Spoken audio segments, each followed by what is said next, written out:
যারা দেখলো যে কিছু কিছু আসনে বিএনপির প্রার্থীরা হেরে যাচ্ছে এবং কিছু আসনে যেখানে আমাদের 11 দলীয় জোটের নেতৃস্থানীয় যারা প্রার্থী আছেন তাদেরকে হারানোর উদ্দেশ্যে ফলাফল ট্যাম্পারিং করার স্পষ্ট প্রমাণ আমরা পাচ্ছি। আপনাদের সকলকে অসংখ্য ধন্যবাদ। এই মধ্যরাতে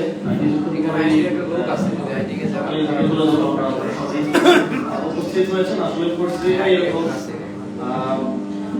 প্রথমত আমরা খুব সংখ্যার সাথে লক্ষ্য করছি যে কিছু কিছু আসলে ফলাফল ট্যাম্পারিং করার চেষ্টা হচ্ছে। যখন তারা দেখলো যে কিছু কিছু আসনে বিএনপির প্রার্থীরা হেরে যাচ্ছে এবং কিছু আসনে যেখানে আমাদের 11 দলীয় জোটের নেতৃস্থানীয় যারা প্রার্থী আছেন তাদেরকে হারানোর উদ্দেশ্যে ফলাফল ট্যাম্পারিং করার স্পষ্ট প্রমাণ আমরা পাচ্ছি। যেমন আমরা ঢাকা 13 আসনে দেখলাম যে এক ধরনের অসংলগ্ন ফলাফল বারবার আসছিল, মিডিয়ায় একরকম আসছিল, কেন্দ্র থেকে একরকম আসছে, কেন্দ্রগুলো সামাপ করলে একরকম আসে, রিটার্নিং কর্মকর্তা অন্যরকম ঘোষণা দিলেন। আমরা ঢাকা 8 আসনে ঢাকা 15 আসনে দেখেছি আমাদের জোটের অন্যতম শরিক দল জামাত ইসলামের আমিরের যে আসন, সেখানে আমরা মিডিয়া দেখছিলাম খুবই কন্টিনিউয়াস প্রসেসের মধ্য দিয়ে আমরা দেখছিলাম যে 20,000, 21,000, 22,000 মতো একটা পার্সেন্টেজ মেইনটেইন হচ্ছিল মাঝামাঝি সময় থেকে। কিন্তু যখন 61,000 আর 82,000 থাকলো, তার কিছুক্ষণ পরে সেখানে বিএনপির প্রার্থী বলে দিলেন যে তিনি বিজয়ী হয়ে গেছেন, মিডিয়ায় তার বিজয়ের ঘোষণা হয়ে গেল। অথচ সেখানে আমরা দেখলাম 21,000 মতো একটা পার্সেন্ট থাকা বলতে এই ধরনের ঘোষণা দিয়ে এক ধরনের প্রেশার ক্রিয়েট করে আমার মনে হয় এক ধরনের চাপ প্রয়োগ করে সাইকোলজিক্যালি মোরালি করার চেষ্টা করেছে, যেখানে মাঠের বাস্তবতা কিংবা ভোট গণনার বাস্তবতা কিন্তু ভিন্ন।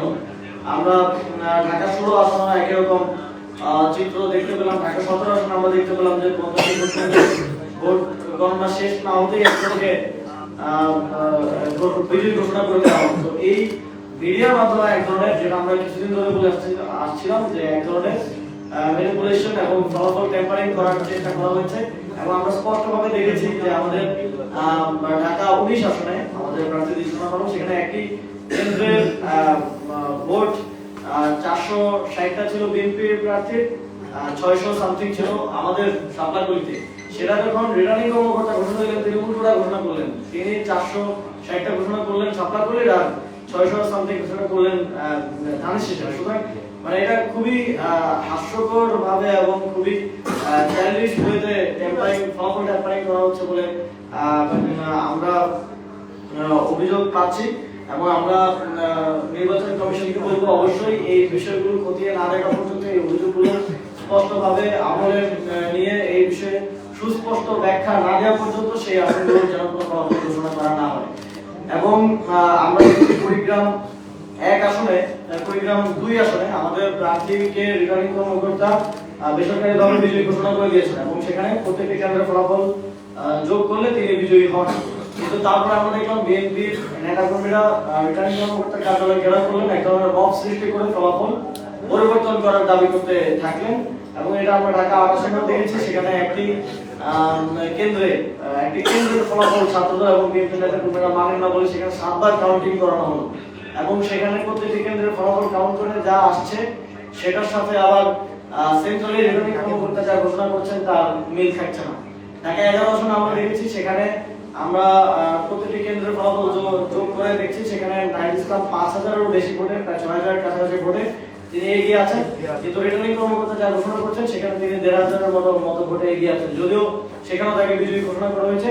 তারপরেও আমরা আমাদের পক্ষ থেকে, যেহেতু আমরা অসংলগ্ন তথ্য পেয়েছি, কেন্দ্রের ভোটের যোগফল আর রিটার্নিং কর্মকর্তার ঘোষণার মিল পাচ্ছি না, সেই জায়গা থেকে আমরা আবার সেটা যাচাই করার জন্য, পুনর্গণনা করার জন্য দাবি করেছি। সেটা পুনর্গণনা চলছে। তো এইরকম কিছু কিছু জায়গায় খুবই কম মার্জিন আমরা দেখছি, অনেকেই হেরে গেছেন, অনেকেই জিতে গেছেন, 200, 300, 500 ভোট, 1000 ভোট, 2000 ভোট। সেখানে যদি এরকম 3000, 4000 ভোটের হিসাবে কেন্দ্র হিসাবে একরকম, রিটার্নিং কর্মকর্তা হিসাবে একরকম, মিডিয়া অন্যরকম আমরা দেখতে পাই, এটা আমাদের মধ্যে একটা সুষ্ঠু নিরপেক্ষ নির্বাচন এবং ভোট গণনার ক্ষেত্রে একটা সন্দেহ তৈরি করে, এবং এই সন্দেহ নিয়ে আমরা কখনোই সামনের দিকে এগোতে পারবো না। এই বিষয়ে সুস্পষ্ট ঘোষণা নির্বাচন কমিশনকে দিতে হবে, সুস্পষ্টভাবে প্রয়োজনে পুনর্যাচাই করে নির্বাচন কমিশনকে হস্তক্ষেপ করে সেটা পুনর্যাচাই করে সে বিষয়ে সিদ্ধান্ত নিতে হবে। কারণ ইতিপূর্বে আমরা রিটার্নিং কর্মকর্তাদের পক্ষপাতিত্ব দেখেছি।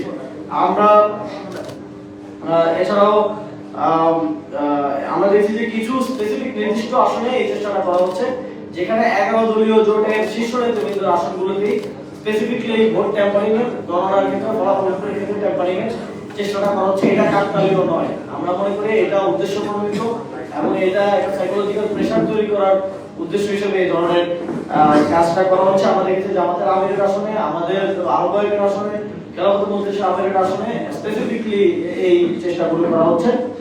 আমরা মিরপুরে অর্থাৎ ঢাকা 16 আসনেও এটা দেখেছি, এই ধরনের একটা চেষ্টা সেখানে করা হচ্ছে। আমরা নির্বাচন কমিশনকে আহ্বান জানাবো যে ফলাফল ঘোষণার ক্ষেত্রে এই যে বিলম্ব, আমরা কিছু কেন্দ্রে দেখেছি যে কেন্দ্রগুলোতে এনসিপি এগিয়েছিল, সাবলাগুলি এগিয়েছিল, আমাদের জোটের প্রার্থীরা এগিয়েছিল, ওই কেন্দ্রগুলোর ফলাফল সন্ধ্যা 7টা বাজে গণনা শেষ হয়ে গেল, কেন্দ্র থেকে ঘোষণা হয়ে গেল বা সেখানে গণনা শেষ হয়ে গেল, রিটার্নিং কর্মকর্তা সেটা 11টা 12টা পর্যন্ত এখন পর্যন্ত ঝুলিয়ে রেখেছেন। এই কারণটা আমরা এই বিষয়ে আমরা স্পষ্ট না যে কেন এরকমটা করা হচ্ছে। এটা কি আমাদের বিজয়ী কেন্দ্রগুলোকে ঘোষণা না দিয়ে বিপরীত প্রার্থীকে এগিয়ে আছে দেখানোর একটা অপপ্রয়াস কিনা, এবং সেটা দিয়ে একটা মিডিয়ার মাধ্যমে একটা ন্যারেটিভ তৈরি করার চেষ্টা বলে আমরা মনে করছি। আমরা আমাদের দিক থেকে বলতে চাই যে সুষ্ঠু নির্বাচনের মাধ্যমে যেই ক্ষমতায় আসুক জাতীয় নাগরিক পার্টি গণতন্ত্রের প্রতি শ্রদ্ধার জায়গা থেকে তাকে সহায়তা করবে সরকার পরিচালনা, রাষ্ট্র পরিচালনার ক্ষেত্রে। তবে সেটা শতভাগ সুষ্ঠুভাবে হতে হবে। ফলাফলের মতো একটা বিষয়, যেখানে 100টা কেন্দ্রের ফলাফল যোগফল করলে একটা পাচ্ছি, সেখানে আরেকটা রিটার্নিং কর্মকর্তা বলছে, আরেকটা ইলেকশন কমিশন বলছে, মিডিয়া আরেকটা আসতেছে। এই ধরনের বিভ্রান্তিকর ফলাফলের মধ্য দিয়ে আমরা চাই না যে সরকার গঠন করবে, তাহলে সেক্ষেত্রে একটা কনফিডেন্সের শূন্যতা থেকে যাবে এবং তারপরে বাংলাদেশ আসলে যেই দিকে আমরা পৌঁছাতে চাই সেদিকে আমরা আগাতে পারবো না। আমরা ঢাকা 8 আসনের একটা ভয়েস রেকর্ড আপনাদেরকে একটু শোনাতে চাই। ঢাকা 8 আসনে যেটা ইতিপূর্বে আমি পোস্ট করে জানিয়েছিলাম, লাইভেও আমরা বলেছিলাম যে ঢাকা 8 আসনে যেই ভোটগুলো ফলস ভোট হয়েছে, যে ভোটটা মার্কার বক্সে পড়ে না, আপনারা জানেন নির্দিষ্টভাবে আরপিওতে উল্লেখ আছে মার্কার বক্সে ভোটটা দিতে হবে। ভোটটা মার্কার নামের উপরে বললেও হবে না কিংবা এর বাইরে বললেও হবে না। আমরা দেখি যে এর বাইরে খালি যে জায়গা আছে সেখানে সিল দেওয়া হয়েছে, সেই সিলকে ধানের শীষের পক্ষে কাউন্ট করা হচ্ছে, কাউন্ট করে সেটাকে বিবেচনায় নিয়ে ঢাকা 8 আসনে এক ধরনের ফলাফল ঘোষণা করার চেষ্টা করা হচ্ছে। তো আমরা প্রথমে আমরা যখন রিটার্নিং কর্মকর্তার কাছ থেকে জানতে চাইলাম, তিনি বললেন যে তাকে ইসি থেকে ইসি সেক্রেটারি মৌখিকভাবে নির্দেশনা দিয়েছেন যে বক্সের বাইরের ভোটটা ধানের শীষের বলে কাউন্ট করা যাবে। পরে আমরা ইসি সেক্রেটারির সাথে কথা বললাম, ইসিতে কথা বললাম, ইসি থেকে আমাদেরকে জানানো হলো যে তারা কোনো ধরনের নির্দেশনা দেন নাই, এটা প্রিজাইডিং অফিসার রিটার্নিং কর্মকর্তার সিদ্ধান্ত। তো তাহলে এই যে একজন থেকে আরেকজন এই যে বল পাস করার মতো চলছে, এটা স্পষ্টভাবে বোঝায় যে এখানে একটা ফলাফল ট্যাম্পারিং হচ্ছে। এবং আমরা এটার প্রমাণও পেয়েছি, যিনি ঢাকা 8 আসনের প্রার্থী তার ভাগ্নের একটা কল রেকর্ড আমরা পেয়েছি, সেখানে তিনি ঠিক একই কথাগুলো বলছেন যে সেটা আমরা আপনাদেরকে একটু শোনাতে চাই। সকল বাতিল ভোট, আবার বলতেছি, সকল বাতিল ভোট কিন্তু প্রেসিডেন্ট অফিসারকে চ্যালেঞ্জ করে এগুলো গণনা করতে হবে। এগুলো কিন্তু খামখেয়ালি করলে হবে না। প্রার্থীকে নিয়ে কিন্তু সব জায়গায় যাওয়া সম্ভব না। একটা কেন্দ্রে আসছি মিলিয়ে সব জায়গায় যাওয়া সম্ভব না, হয়তো দুইটা জায়গায় যেতে পারবে, কিন্তু আপনারা নিজ দেখতে বলে এজেন্টদের সাথে কথা বলে প্রেসিডেন্ট অফিসারকে বলেন, চ্যালেঞ্জ করেন যে রিটার্নিং কর্মকর্তার সাথে কথা হয়েছে, সে বলছে এই ভোটগুলো কাউন্ট হবে, সাদা জায়গায় যে ভোটগুলো পড়ছে এগুলো ফ্রান্সিসের পক্ষে কাউন্ট হবে, এগুলো জোর দিয়ে বলা লাগবে। জিনিসটা কিন্তু খামখেয়ালি করলে আমরা আমাদের সবার লস, আপনারও লস, আমারও লস। আমি আমাকে নিয়ে আসার চেষ্টা করতেছি কয়েকটা কেন্দ্রে, না পারলে প্লিজ আপনারা নিজ দেখতে কাজটা করেন। এই রেকর্ডটি আমরা পেয়েছি যেটা প্রমাণ করে যে যে ভোটগুলো ফল্ট হয়ে গেছিল, বাতিল হওয়ার কথা, সেই ভোটগুলোকে ধানের শীষের পক্ষে ঢাকা 8 আসনে কাউন্ট করা হয়েছে। সুতরাং এই ভোটের পরিমাণ কত, সংখ্যা কত এবং এই বাতিল ভোটগুলোকে কাউন্ট করে যখন তারা হেরে যাচ্ছিল, এই দেরি করে বিলম্ব করে বাতিল ভোটগুলোকে কাউন্ট করে প্রিজাইডিং অফিসারদেরকে এই যে উনি বলছিলেন যে প্রিজাইডিং অফিসারদেরকে কাছে জানা আপনারা গিয়ে তাদেরকে রাজি করে এই বাতিল ভোটগুলো কাউন্ট করে না করলে আপনারা লস, আমার লস। সুতরাং এটা স্পষ্ট প্রমাণ যে এখানে বাতিল ভোট কাউন্ট করে মির্জা আব্বাসকে বিজয়ী করার এক ধরনের ষড়যন্ত্র হয়েছে। আমরা এই আসনের ভোটগুলো খুব স্পষ্টভাবে আমরা রিটার্নিং কর্মকর্তা এবং প্রিজাইডিং অফিসার যারা এখানে আছে তাদেরকে আর ভরসা করতে পারছি না। আমরা দাবি জানাচ্ছি যে নির্বাচন কমিশন এই ভোটগুলো কাউন্ট করে এই বিষয়ে একটা ফলাফল দেবেন এবং যে ভোটগুলো ফল ভোট হিসেবে এসেছে সেই ভোটগুলোকে বাতিল করতে হবে।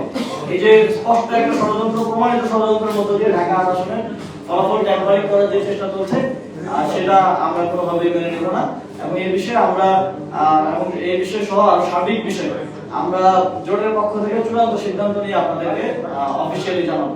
কারো কোনো প্রশ্ন থাকলে করতে পারেন। আমার একটা প্রশ্ন আছে ভাই, আপনি যে কন্ট্রাক্টরটা একটু আগে প্রকাশ করেছেন, ওই কেন্দ্রে আমি উপস্থিত ছিলাম, সেখানে রিটার্নিং কর্মকর্তা কোনোভাবেই এই ভোটগুলোকে দানে শিখিয়ে দিতে চান, তিনি চেয়েছেন এগুলো বাতিলে থাকবে। অসুস্থ হয়ে গেছে সরকারি রিটার্নিং কর্মকর্তা, আমরা সেখানে ছিলাম, মির্জা আব্বাস সেখানে উপস্থিত ছিলেন, আইন শৃঙ্খলা রক্ষাকারী বাহিনী বাইরে থাকলেও নীরব ছিলেন। কিন্তু আপনাদের পক্ষ থেকে একজন তৌসিফ নামে এনসিপির এক নেতা সেখানে গিয়েছেন, তিনি গিয়ে দানে শিখের যারা আছে তাদের সাথে কথা বলেছেন, রিটার্নিং কর্মকর্তা তিনি অনুরোধ করেছেন এই ভোটগুলো যেন ধানের শীষের সাথে যুক্ত করে দেয়। তখন আমরা প্রশ্ন তুলেছিলাম এটা আইনগতভাবে কোনোভাবে এটা কি আইনগত হয় কিনা, তখন তিনি উল্টো আমাদের উপরে আরো পাশে নিয়ে এক ধরনের সমঝোতা করে রুমের ভিতরে ঢুকে গেলেন। আমরা দেখলাম এরপর পরই ফলাফল পাল্টে দেওয়া হলো। সেটা আপনাদের তৌসিফ নামে একজন ছিল, সে ব্যাপারে আপনাদের বক্তব্য, যেহেতু আপনারা দিয়েছেন আবার আপনারা উল্লেখ করছেন তৌসিফ নামের এবং কাউকে আমরা চিনি না। আমাদের পাটপাড়ির ইয়ার গলার ওনার ঝোনানো ছিল, সবকিছু ছিল না, আমাদের কাছে স্পষ্ট মনে হচ্ছে যে এটা এক ধরনের ষড়যন্ত্র। কেউ নাসিরউদ্দিন পাটোয়ারির বা নির্বাচনী কাজে নিয়োজিত কেউ কেন গিয়ে নাসিরউদ্দিন পাটোয়ারিকে হারানোর জন্য ফলাফল পরিবর্তন করার জন্য চেষ্টা করবে। আমরা মনে করি যে এটা এক ধরনের নাটক মঞ্চায়ন করে এক ধরনের ষড়যন্ত্রের মধ্য দিয়ে এটা করা হয়েছে এবং সেখানে আমাদেরকেও খুব স্পষ্ট উত্তর দেওয়া হয়নি। যখন আমরা রিটার্নিং কর্মকর্তাদের সাথে কথা বলেছি তারা আমাদেরকে বললো যে ইসি সেক্রেটারি তাদেরকে মৌখিক নির্দেশনা দিয়েছে। তখন আমরা ইসি সেক্রেটারির সাথে কথা বললাম, সেখানে আমাদেরকে বলা হলো এই ধরনের কোনো মৌখিক নির্দেশনা দেওয়া হয়নি। আমরা তাদেরকে দাবি করেছি যে আপনাদেরকে মৌখিক নির্দেশনার মধ্য দিয়ে তো আর কেউ পরিবর্তন করা যায় না, লিখিত কোনো নির্দেশনা আছে কিনা, লিখিত কোনো নির্দেশনা আমাদেরকে দেখানো হয়নি। তো যেই তৌসিফের কথা বলছেন আমরা নিশ্চিতভাবেই বলতে পারি যে তিনি হয়তো অনুপ্রবেশ করেছেন এবং তিনি এখানে এক ধরনের অনুপ্রবেশ করার মধ্য দিয়ে এই ফলাফল পরিবর্তন করার চেষ্টা করে থাকতে পারেন। এই বিষয়টি আমরা আরো বিস্তারিত আমরা দেখব। আমরা নাসিরউদ্দিন পাটোয়ারি সেখানে পরিচালক টিমে যারা আছেন কথা বলে এই বিষয়টি দেখবো এবং ভোটের সংখ্যা 27টি, আমরা সেখানে ছিলাম 27টি ভোট, 29টি ভোট ছিল, 23টি ভোট পরে কাজ করে। পরে 23টি ভোট তো এরকম অনেকগুলো কেন্দ্র মিলিয়ে একসাথে আমাদের